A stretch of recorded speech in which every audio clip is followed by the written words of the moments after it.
주의 나라 주의 권세 주의 영광 영원히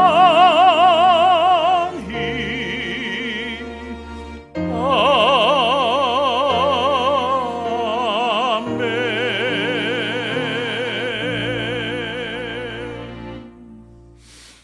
오늘 우리에게 허락하신 하나님 말씀을 읽겠습니다. 신약성서 누가복음 11장 1절부터 4절 그리고 9절과 10절 말씀입니다. 예수께서 어떤 곳에서 기도하고 계셨는데 기도를 마치셨을 때에 그의 제자들 가운데 한 사람이 그에게 말하였다.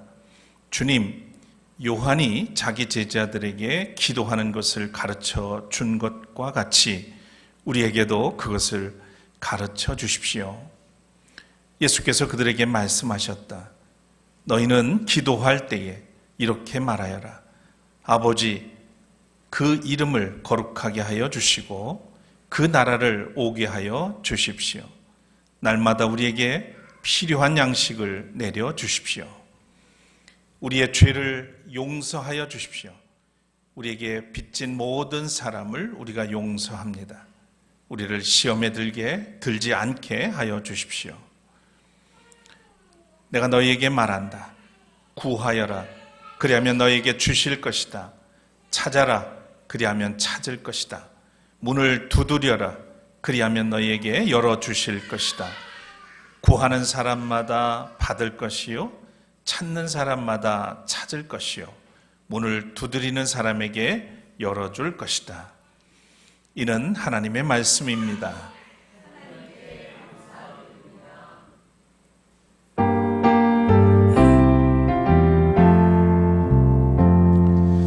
할렐루야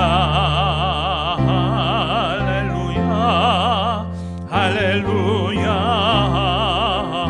아멘. 자리에 앉으시겠습니다.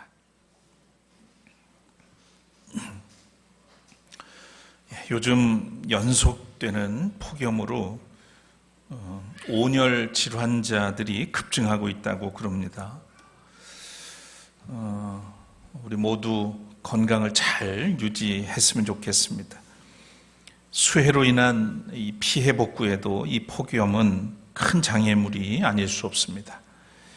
엎친 데 겹친다고 고온다습한 요즘에 우리 교회 예배실 제습기가 고장이 나서 재구시를 하고 있지 못합니다. AS를 맡기려고 살펴보니 연식이 이제 10년 차입니다. 우리 부산에는 AS 기사가 없어서 경기도로 저걸 보내라고 그러는데 보내야 될지 새 걸 구입해야 될지 지금 고민 중에 빠졌습니다. 사람도 적재적소에서 제 역할을 잘 감당할 수 있어야 합니다. 자기 몸에 걸맞는 옷을 입어야 맵시가 나는 법이죠. 대국민 사기로 정권을 차지한 후 사욕에 눈이 멀어 나라를 어지럽히고 질서를 파괴한 그런 자들의 단죄를 위한 작업이 요즘 활발하게 진행되고 있습니다. 매일 새로운 뉴스를 따라가기도 버거울 정도입니다. 얼마나 거짓과 무도한 그런 범죄들을 많이 저질렀는지 날마다 예상은 했지만 나오는 그런 뉴스의 모습들을 보면서 참 기가 막힐 정도입니다. 이 와중에 제가 오랫동안 우려했던 것들이 현실이 되고 있는 것을 봅니다. 기독교 교계를 대표하는 양, 대형교회의 유명세를 등에 업고 권력에 기대어서 종교놀이를 일삼던 목사들, 특히 극동방송 이사장 김장환 씨, 순복음교회 이영훈 목사 등 권력형 비리에 연루된 목사들이 압수수색을 당하는 수치스러운 일이 있었습니다. 이 일을 두고 여지없이 등장하는 말이 있죠. 종교 탄압, 교회 탄압. 그들은 통일교와 같은 목소리를 지금 내고 있는 중입니다. 그들은 권력형 비리 가담자요, 범죄자들이었습니다. 그리스도인이 지켜야 할 최후의 보루는 양심과 믿음입니다. 그리고 지켜야 할 도덕성은 정직과 정의로움입니다. 이것을 지키기 위해서 우리는 부단히 자기 자신과 싸워야 하고요. 이것을 유지하기 위해서 교회는 공적 역할과 사회적 책임을 다해야 합니다. 세상을 떠난 교회의 존재와 개인의 신앙은 의미가 없기 때문입니다. 이 무더위 속에서 예배의 자리에 함께 하시는 여러분들에게 우리 주님의 위로와 평강이 오늘도 함께 하시기를 축복합니다. 먼저 찬양 올리겠습니다.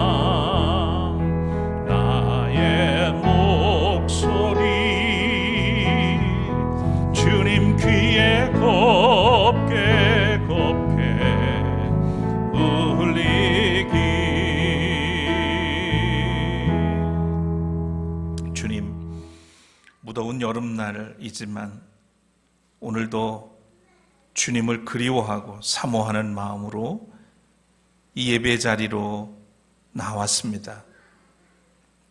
주님께서 우리와 함께 하심을 다시 한번 새기게 됩니다. 불러주셨으니 이 예배가 나를 위한 예배요, 또한 내 마음과 뜻과 정성을 모두어서 하나님께 드리는 예배가 될 수 있도록 성령을 통해서 이끌어 주옵소서. 우연이 아니라 필연 속에서 하나님의 부르심에 응답하신 줄 믿습니다. 이 시간 우리 한 사람 한 사람 찾아와 주시고 또 마음속에 품고 있고 또 간구하고 있는 모든 기도와 소원을 들으시고 주님 뜻 안에서 이루어 주시옵소서. 오늘도 부족한 종을 세우셨으니 허락하신 말씀을 통해서 함께 은혜를 도모하게 하시고 더 성숙하고 아름다운 믿음의 자리로 나아갈 수 있도록 이끌어 주시옵소서.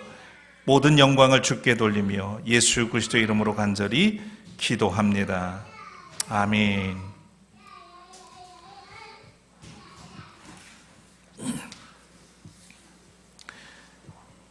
한 구도자가 스승에게 질문을 합니다. 자신의 기도가 하나님께 받아들여지는지 어떻게 알 수 있습니까? 이렇게 물었어요. 그러자 스승이 이렇게 대답해 줍니다. 자신이 이웃에게 어떤 식으로든 해를 끼치지 않았다고 확신한다면 그 기도가 하나님께 받아들여졌다고 확신해도 좋습니다. 그렇지만 자신이 육체적으로든 영적으로든 이웃에게 해를 끼쳤다면 그 기도는 혐오스러운 것이며 받아들여지지 않을 것입니다. 왜냐하면 해를 입은 사람의 울부짖는 그 기도가 하나님 앞에 상달되지 못하게 하기 때문입니다. 사막 교부의 일일 독서집에 나오는 기도에 관한 금언입니다. 이웃에게 억울하고 불편한 해를 입혀놓고 뻔뻔스럽게 자신의 의를 변호하며 탄원하는 기도를 하나님께서 받아주실 리 만무합니다. 하나님은 공의로우신 분이시기 때문이지요. 그래서 예수께서도 산상수훈에서 이렇게 말씀하셨습니다. 네가 제단에 제물을 드리려고 하다가 네 형제나 자매가 네게 어떤 원한을 품고 있다는 생각이 나거든. 너는 그 제물을 제단에 놓아두고 먼저 가서 형제나 자매와 화해하여라. 그런 다음에 돌아와서 제물을 드려라. 그랬어요. 뭔가 가족 간에 또는 친구나 이웃 간에 불편한 그런 관계가 생각이 나면 예배를 드리기 전에, 기도를 하기 전에, 하나님과 대면하기 전에 먼저 그 형제나 자매와 화해하라 하는 말씀입니다. 기도는 하나님과 나와의 관계 속에서만 은밀하게 이루어지는 대화가 아닙니다. 기도는 이웃을 비롯한 모든 관계와 더불어 삶 전체를 드리는 제사라고 할 수 있겠습니다. 그런데 언제부턴가 많은 신자들에게 기도가 전래동화에 나오는 도깨비 방망이처럼 수단으로 여겨지고 있습니다. 그러나 하나님께 청원하고 응답을 받는 수단으로 고착되는 것이죠. 그러다 보니 우리 그리스도교 신자들의 기도가 기복신앙을 넘어서 심지어 무속이나 주술을 닮아간다는 그런 염려를 하시는 분들이 많아지고 있습니다. 저는 최근에 충격적인 소식을 접하게 됐습니다. 화면 돌려주세요. 우리나라 교회에서 유행처럼 번지고 있는 다니엘 기도회라고 하는 것을 여러분 들어보셨나요?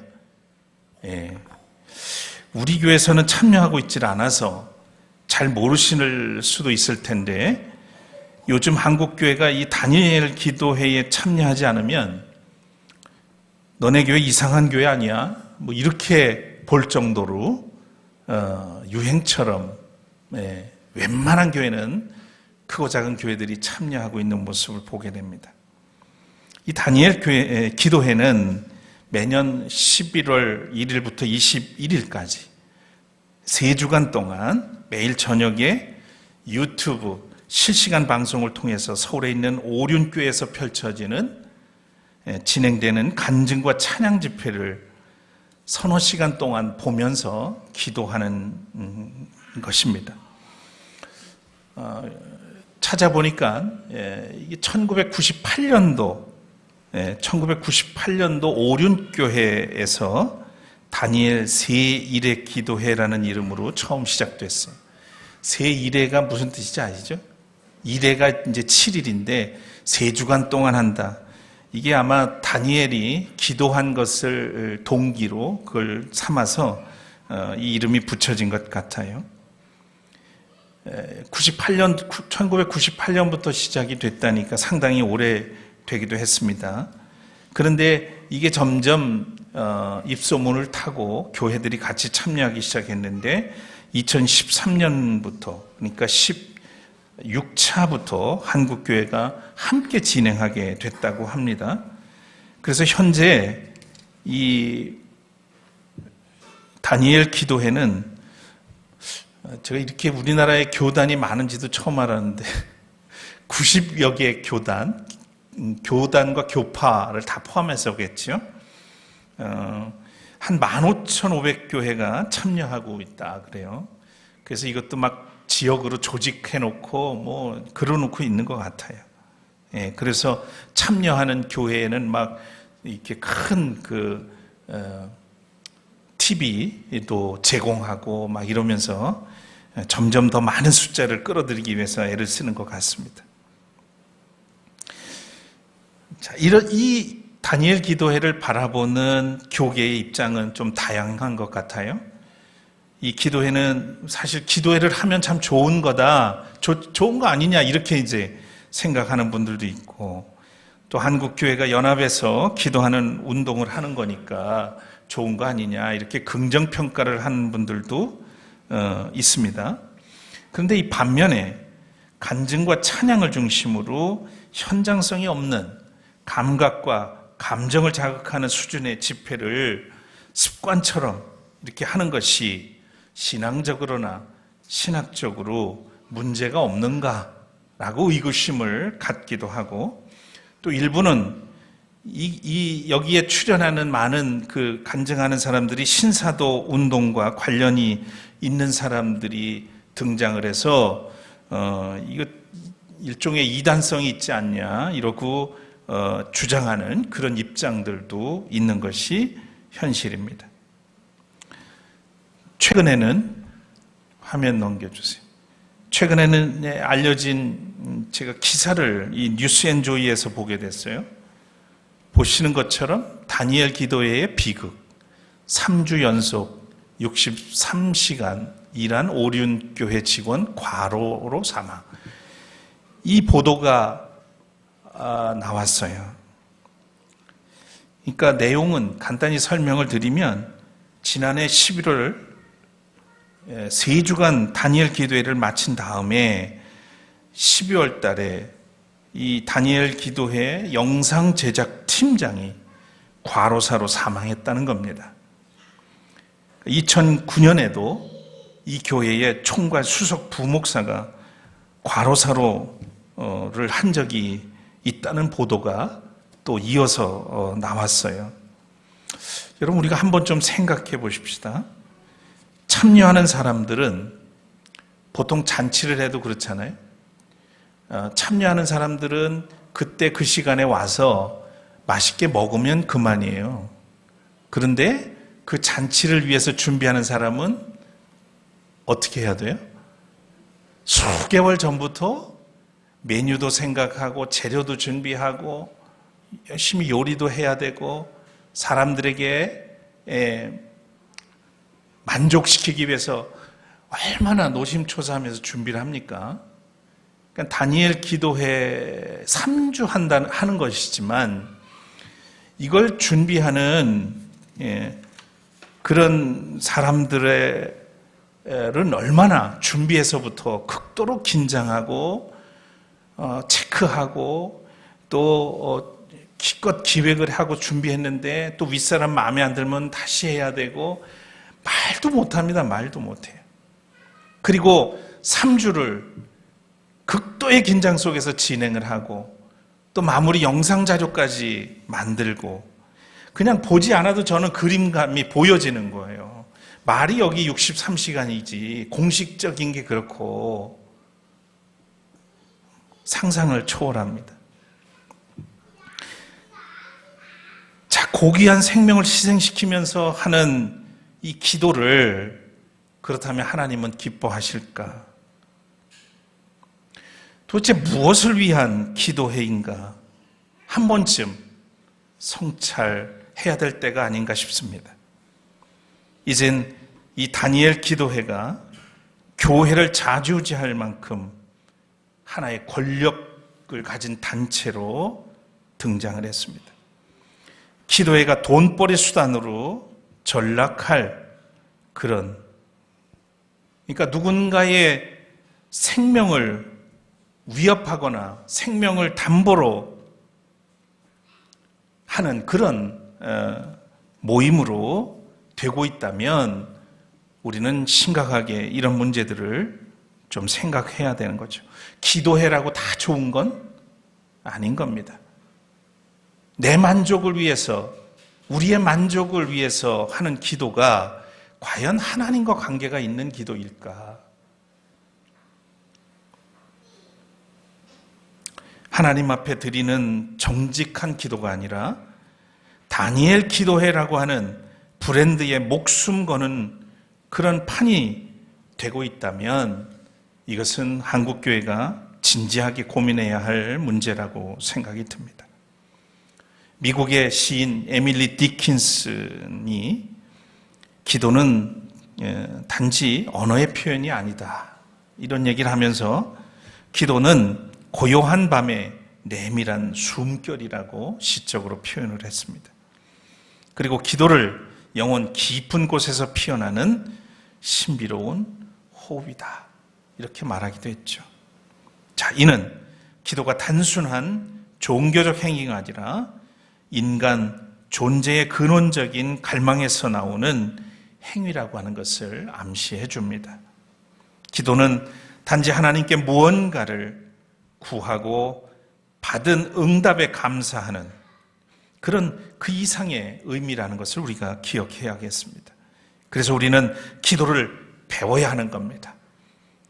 배워야 진정한 기도를 드릴 수 있기 때문입니다. 이런 의미에서 오늘 복음서에서 예수님께서 제자들에게 가르쳐 주신 기도는 우리들 모두가 귀를 기울여야 할 그런 말씀이기도 합니다. 예수님께서 한 곳에서 기도를 마치고 막 일어설 때 한 제자가 다가와서 이렇게 물었습니다. 주님, 요한이, 여기서는 세례 요한을 얘기하는 거죠. 세례 요한이 자기 제자들에게 가르친 것과 같이 우리에게도 기도를 가르쳐 주십시오. 이 요청은 단순한 기도 기술을 습득하는 것을 말한 것이 아니고요, 하나님과의 깊은 교제를 향한 갈망을 이 제자가 했던 그런 표현이라고 할 수 있겠습니다. 예수님께서는 기도를 두 부분으로 나누어서 가르쳐 주셨습니다. 첫째는 하나님을 향한 청원이고요, 둘째는 인간의 필요를 위한 간구입니다. 먼저 하나님을 향한 청원, 2절에 나옵니다. 아버지, 그 이름을 거룩하게 하여 주시고 그 나라를 오게 하여 주십시오. 두 번째, 인간의 필요를 위한 간구입니다. 날마다 우리에게 필요한 양식을 내려 주십시오. 또 우리의 죄를 용서하여 주십시오. 우리에게 빚진 모든 사람을 우리가 용서합니다. 우리를 시험에 들지 않게 하여 주십시오. 예수님께서는 하나님을 아버지라고 부르십니다. 하나님과의 인격적이고 친밀한 관계를 강조한 대목입니다. 이는 우리의 예수님께서 하나님의 자녀된 우리 모두에게 허락하신 기도의 특권입니다. 하나님께서는 멀리 계신 그런 추상적인 존재가 아니라 우리 삶 깊숙이 우리 가운데 임재하시는 분임을 가르쳐 주신 겁니다. 다음, 그 이름을 거룩하게 하여 주시고 라는 이 말씀은 하나님의 성품과 명예가 이 땅 가운데서 온전하게 드러나기를 바라는 그런 기도입니다. 이는 하나님의 존재가 단지 개념이 아니라 삶의 현장 속에서 실제로 경외받기를 바라는 간절한 간구인 것이죠. 그리고 그 나라를 오게 하여 주십시오 라고 한 이 말씀, 이 기도는 하나님의 통치가 이 땅에 실현되기를 바라는 기도입니다.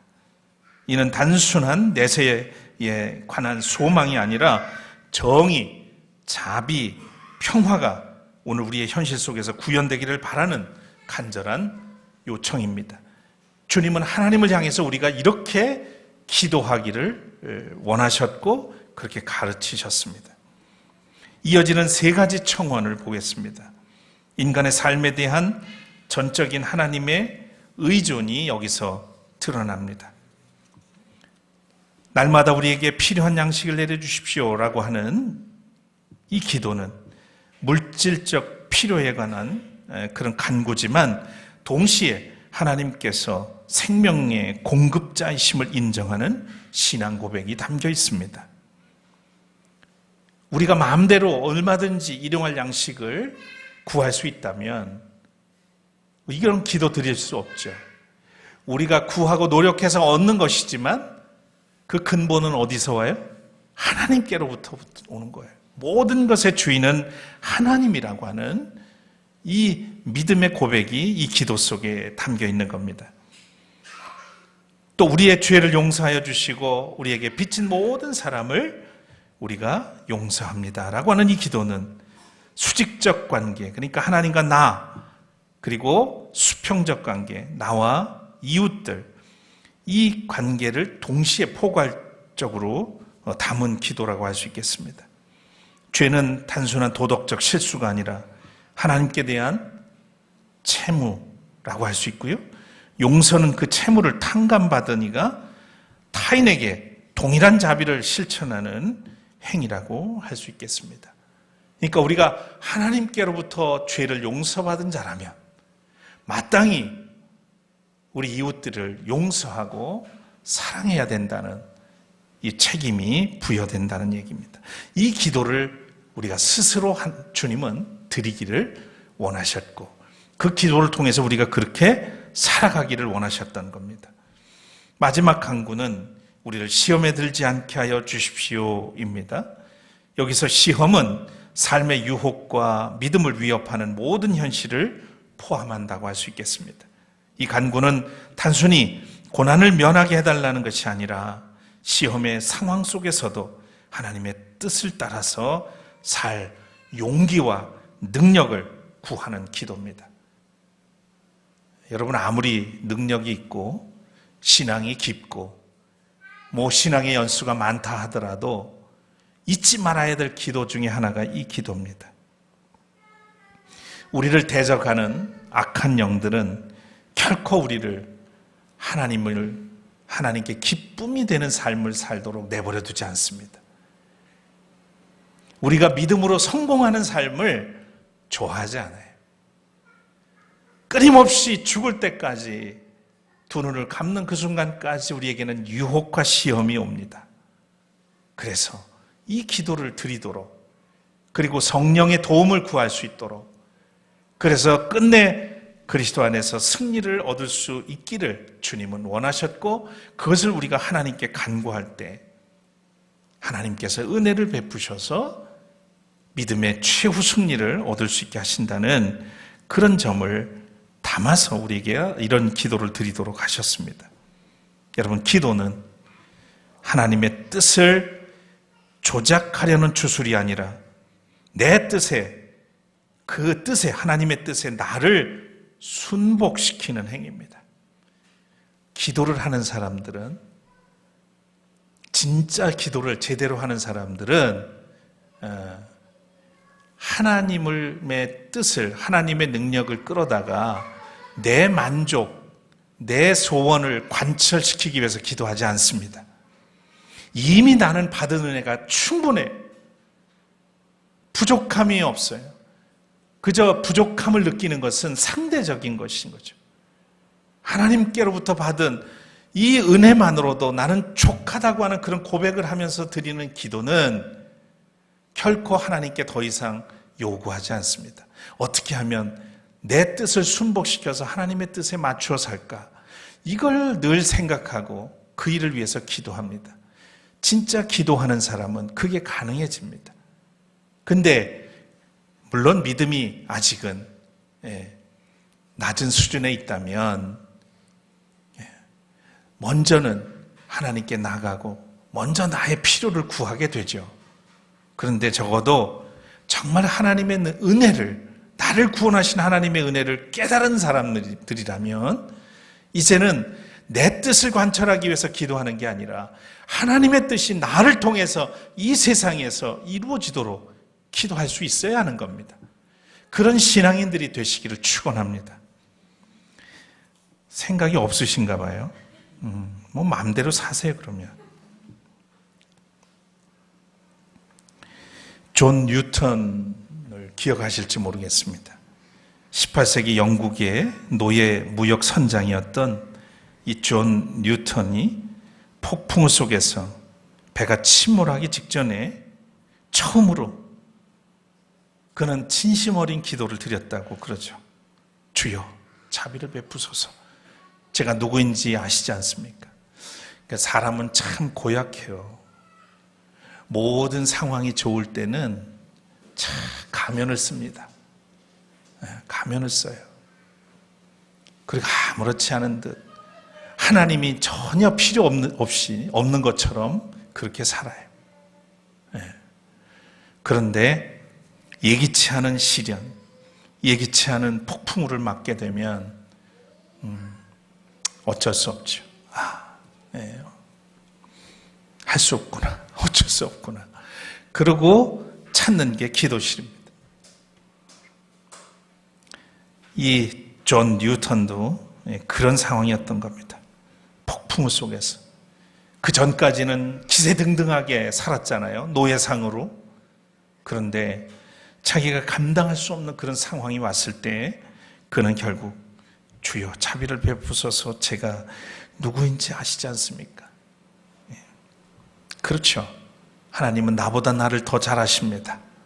여러분의 지금 마음속에 또는 얼굴에 어떤 가면을 쓰고 있는지, 여러분 마음속에서 간절하게 지금 바라고 원하는 것이 무엇인지를 나도 모르는 그 사실을 하나님은 알고 계세요.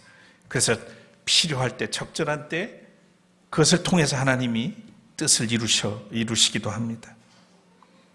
이 존 뉴턴의 이 기도는 절박한 영혼의 외침이자 존재 깊은 곳에서 나오는 친절한, 진실한 그런 호흡이라고 할 수 있겠습니다. 그는 이 사건을 계기로 해서 회심을 했고요. 이후에 목회자가 되었습니다. 그리고 오늘날 우리가 잘 아는 찬송시 Amazing Grace를 쓰게 되죠. 그는 이렇게 말했습니다. 기도는 완벽한 사람이 시작하는 것이 아니라 절박한 사람이 시작하는 것이다. 이것은 기도하는 사람의 자세, 태도를 일컫습니다. 또 독일의 신학자 디트리시 보네퍼는 기도에 대해서 이런 말을 남겼습니다. 우리 모두는 그리스도께서 우리 안에서 기도하고 계시는 동안 기도하는 것이며 이곳에서 우리는 자신의 이름이 아닌 예수 그리스도의 이름으로 기도합니다. 그러니까 내가 기도하는 것은 혼자 기도하는 게 아니라는 거예요. 그리스도께서 우리 안에서 기도하고 계시는 동안 기도하는 거예요. 여러분 마음속에 어느 순간에 기도하고 싶은 마음이 생겼다면 그것은 여러분 안에 있는 성령께서 부르시는 겁니다. 기도하라고 부르시는 거예요. 그럴 때 절대 외면하시면 안 됩니다. 순종하셔야 됩니다. 그럴 때 하나님의 은총이 임하죠. 하나님이 살아계시고 하나님이 나와 함께 계시고 나를 통해서 일하고 계신 그 놀라운 역사를 경험하는 순간이 바로 그 시간입니다. 항상 우리가 기도하라고 사도 바울은 가르치지만 그렇게 쉽지 않아요. 걸어갈 때 언제든지. 그런데 무엇인가를 보고도 순간 저를 위해서 기도하는 마음이 생길 때 보통 화살기도라고 부르던가요? 하여튼 이름도 잘 붙여요. 할 수 있는 거예요. 꼭 교회에 나와서 어떤 자리에서 기도하는 것만 기도는 아니라는 거죠. 자, 오늘 보네퍼가 한 이 말은 기도가 나의 의로움이나 열심이 아니라 하나님의 은혜 안에서 시작되고 지속된다는 사실을 상기시켜 준 말씀입니다. 여러분은 기도하고 계십니까?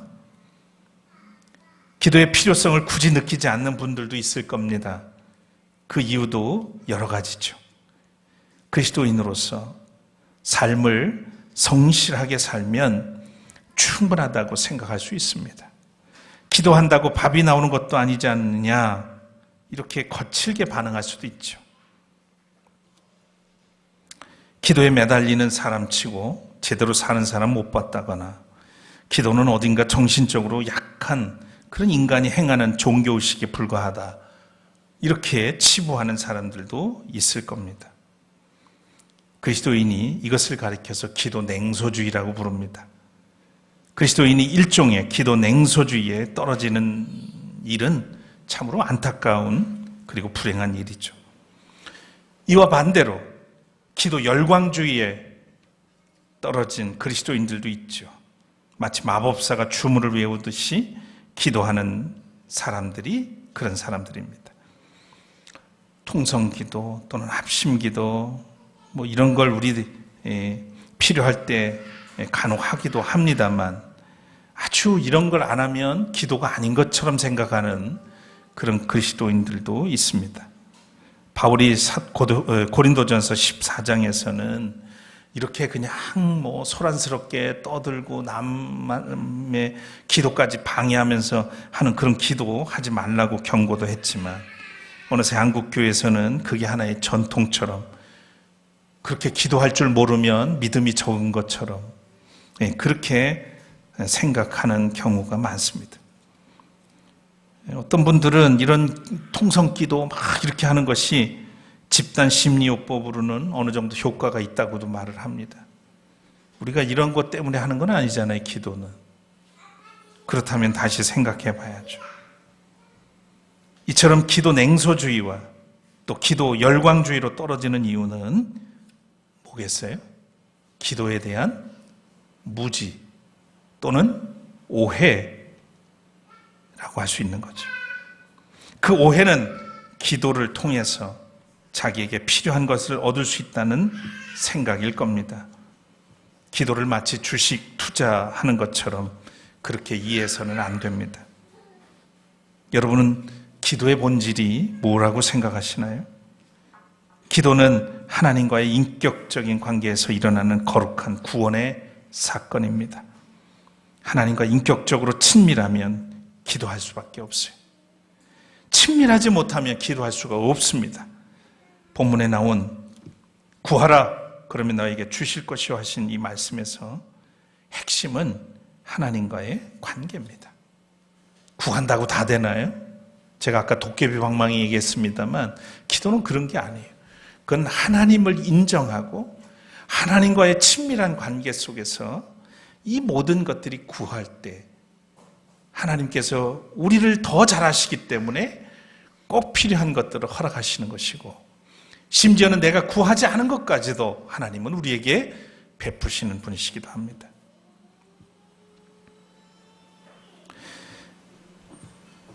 여러분, 어린 자식이 부모에게 구하는 게 참 많죠. 요구하는 게 많아요. 그럴 수밖에 없어요. 그 아이들이 가진 능력과 연약함 때문에 그렇습니다. 자기 부모가 아닌 사람에게 그렇다고 막 구하고 다니나요? 그러진 않습니다. 어린 자식과 부모의 관계가 밀접하고 친밀할 때만 이런 대화가 가능하듯이 하나님과의 관계가 밀접할 때 우리는 언제 어디서나 기도할 수가 있습니다. 사랑하는 샘터가족 여러분, 기도는 내가 시작하는 행위가 아니라 그리스도께서 우리 안에서 시작하는 것이며 하나님과의 교제입니다. 기도는 존재의 물음에서 출발해서 하나님과의 관계 속에서 응답하는 그런 경험하는 신비로운 만남이죠. 더 나아가서 기도는 나만을 위한 행위가 아니라 공동체 전체의 삶과 구원을 위한 연대의 숨결이기도 합니다. 제자들이 고백한 것처럼 오늘 우리도 기도해야 합니다. 주여, 우리에게 기도를 가르쳐 주옵소서. 이 한 주간 동안 주님의 기도를 우리의 일상 속 호흡으로 삼아서 매 순간 하나님과 동행하는 삶을 누리시기를 간절히 축원합니다. 오늘 말씀 새기면서 거듭의 기도 드리겠습니다.